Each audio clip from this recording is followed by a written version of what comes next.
63 yaşında bir xəstə, şəkərli diabet xəstəsidir. Arterial təzyiqi yüksək olan xəstədir. Şəkərli diabet də, təzyiq də ciddi ürək damar krizi riski yaradan, yəni infarkt riski yaradan, insult riski yaradan xəstələrdir. Bu xəstənin ürəyin atım fraksiyası gücü 45%-dir.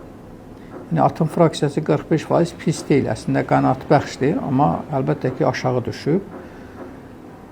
Çoxlu ciddi aritmiyası var. Yəni, ürəyin ritmində aritmiyanın sayı, mədəcik ekstrasistoliyaları ürəyin ümumi ritminin 37%-ni təşkil edir.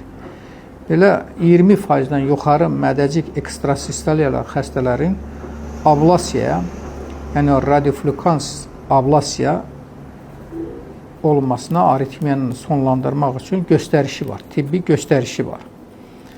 Bunun yaradan səbəblər əlbəttə şəkərdir, təzyiqdir və bu şəkərin, təzyiqin, yüksək xolesterinin nəticəsində ürək damarlarında, koronar damarlarda darlıq yaranıb və ürəyin bir işemik xəstəlik kimi artıq bu xəstədir. Biz adekvat müalicə təyin eləmişik. Aritmiyasının sayı əlbəttə ki, aşağı düşüb, amma tam sollanmır.